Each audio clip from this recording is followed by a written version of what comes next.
అందుకే ఒక్కసారి మీరు ఆలోచించండి. చెత్త మీద కూడా పన్నేసిన చెత్త ముఖ్యమంత్రి, పనికి మాలిన ముఖ్యమంత్రి, చరిత్రలో ఎప్పుడూ చూడని పిచ్చి తుగ్లక్ ఈ జగన్మోహన్ రెడ్డి. ఇంటి పన్ను పెంచారు, కరెంటు ఛార్జీలు పెంచారు, మద్యం రేట్లు పెంచారు, ఆర్టీసీ రేట్లు పెంచారు. అన్ని పెంచి మీకు 10 రూపాయలు ఇచ్చి 100 రూపాయలు దోచేసుకుంటున్నారు. ఇది దోపిడీ ప్రభుత్వం తప్ప ఇంకోటి కాదని చెప్పి నేను మీకు తెలియజేస్తున్నా. ఇంకో పక్కన పన్నులు కానీ, పెరిగిన ధరలు కానీ 4 ఏళ్లలో ఒక్కొక్క కుటుంబం పైన 4 నుంచి 6 లక్షల రూపాయలు అదనంగా భారం పడే పరిస్థితి తీసుకొచ్చారు.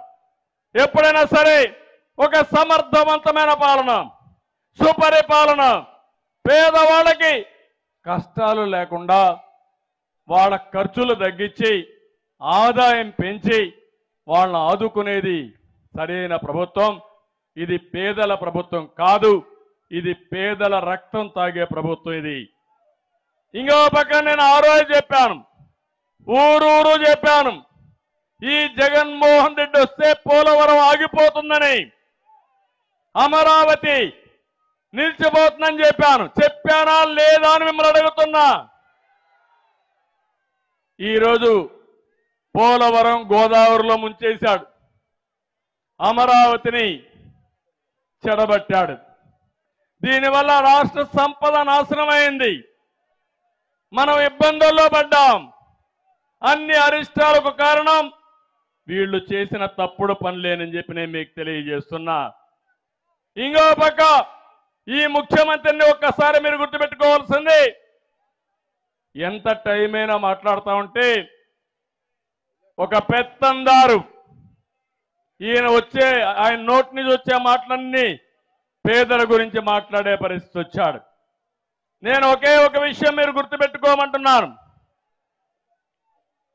దగ్గర 100 సంక్షేమ కార్యక్రమాలు రద్దు చేశారు. అన్నా క్యాంటీన్, విదేశ విద్య, చంద్రన్న బీమా, పండుగ కానుకలు, పెళ్లి కానుకలు, రైతులకు సబ్సిడీలు, బీసీలకు సంబంధించి 30 పథకాలు, ఎస్సీలకు సంబంధించి 27 పథకాలు, ఎస్టీ పథకాలు, మైనారిటీ పథకాలు రద్దులు చేసిన రద్దుల ప్రభుత్వం ఈ జగన్మోహన్ రెడ్డి ప్రభుత్వం.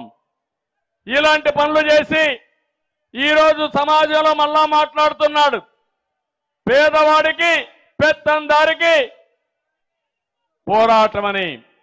ఈ దేశంలో అసలైన సిసలైన పెత్తందారు ఈ జగన్మోహన్ రెడ్డి. పేదవాడు నిరుపేదయ్యాడు. ఈ ముఖ్యమంత్రి మాత్రం కోటీశ్వరుడయ్యాడు. దేశంలో అందరి ముఖ్యమంత్రుల కంటే అత్యంత ధనిక ముఖ్యమంత్రి ఈ జగన్మోహన్ రెడ్డి అని చెప్పి నేను మీకు తెలియజేస్తున్నా. ఆయన లెక్కలే చెప్పాయి.